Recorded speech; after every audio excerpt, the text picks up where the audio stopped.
நீ கண்டிப்பா உன் லைஃப்ல தோக்க தான் போற. நீ பொறந்தது எந்த ஒரு பிரயோஜனமே இல்ல. உன்னால என்ன பண்ணாலுமே ஜெயிக்கவே முடியாது. நீ வாழ்க்கையில கண்டிப்பா தோத்துருவே. எதையுமே ட்ரை பண்ணாத. வேஸ்ட் விட்ரு. அப்படின்னு உங்க லைஃப்ல உங்ககிட்ட யாருன்னா சொல்றாங்கன்னா, அவங்கள நல்லா ஞாபகம் வச்சுக்கோங்க. அவங்க தான் உங்களுக்கு ஒரு பெரிய ப்ளஸ் பாயிண்ட். ஏன்னு வந்து பார்த்தீங்கன்னா, உங்களோட 3வது கண்ண தொறந்ததே அவங்க தான். அவங்க கிட்ட ஃபர்ஸ்ட் தேங்க்ஸ்ன்னு சொல்லுங்க. ஏன்னு வந்து பார்த்தீங்கன்னா, நீங்க உருப்படவே மாட்டீங்கன்னு சொன்னாங்கல்ல. ஆனா அவங்களால தான் கண்டிப்பா நீங்க உருப்பட போறீங்க. அதுக்கு முன்னாடி உங்க எல்லாரையும் பார்த்து ரொம்ப நாள் ஆச்சு. எல்லாரும் எப்படி இருக்கீங்க? நல்லா இருக்கீங்களா? நல்லா சாப்பிடுறீங்களா? ஓகே. நீங்க கண்டிப்பா நல்லா தான் இருக்கணும். நம்ம எல்லாருமே லைஃப்ல நல்லா தான் இருப்போம். இருக்கணும். ஏய், என்னாச்சு உனக்கு? ஏன் இப்படி பேசிட்டு இருக்க? நீ என்னதான் சொல்ல வர? அதானே கேக்குறீங்க? சொல்றேன் பாருங்க. நம்ம எல்லாருமே லைஃப்ல ஒரு கட்டத்துல ரொம்ப டவுன்ஃபால்ல இருப்போம். அதாவது நம்ம ரொம்ப கீழே இருப்போம் வாழ்க்கையில.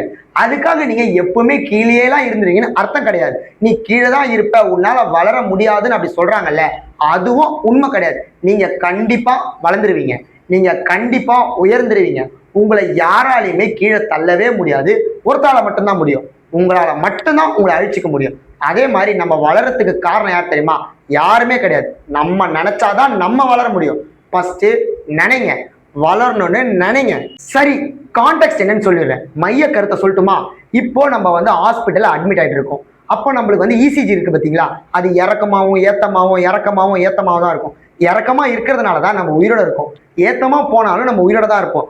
அந்த மாதிரி லைஃப்ல நீங்க டவுன்ல இருந்தீங்கன்னா கண்டிப்பா நீங்க உயிரோட தான் இருக்கணும். ஐயோ நம்மளுக்கு என்னமோ ஆயிடுச்சு, நம்மளால ஜெயிக்க முடியாது, தோத்துருவோமோ, அவங்க சொன்னது கரெக்ட் தான், இவர் சொன்னதே அவர் சொன்னார், அப்படிலாம் கிடையாது.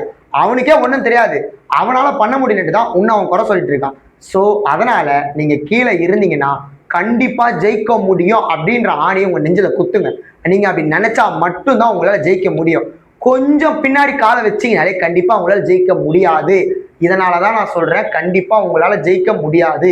அதனாலதான் நான் ஸ்டார்டிங்ல அப்படி சொன்னேன். சரி, ரொம்ப பேசிட்டு இருக்கும் போல, சாரி, எதனா தப்பா பேசினா மன்னிச்சிருங்க. ஃபைனலா ஒரே ஒரு விஷயம் மட்டும் சொல்லணும். என்ன தெரியுமா? நான் சொல்லி ஆகணும். Be kind to every one.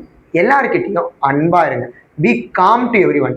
எல்லாருக்கிட்டையும் நீங்க நினைக்கிறத பொறுமையா எடுத்து சொல்லுங்க.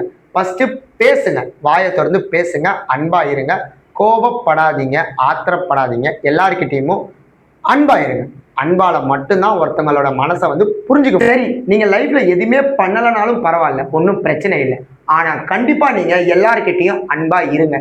இருங்கவா, இருக்கணும். எல்லாருக்கிட்டையும் அன்பா தான் இருக்கணும். அன்பை தவிர்த்து எதாலையுமே எதுவும் பண்ண முடியாது. ஒரு கைண்ட் ரெக்வஸ்ட், எல்லாருக்கிட்டையும் அன்பா இருங்க. சரிங்களா? நான் போயிட்டு வரட்டுமா? பார்த்து பத்திரமா இருங்க. உங்களால லைஃப்ல ஜெயிக்க முடியும் நீங்க நம்புனீங்கன்னா மறக்காம கமெண்ட்ல முடியும்னு சொல்லி கமெண்ட் பண்ணுங்க. எத்தனை பேர் ஜெயிக்க முடியும் நானும் தெரிஞ்சுக்கிறேன்.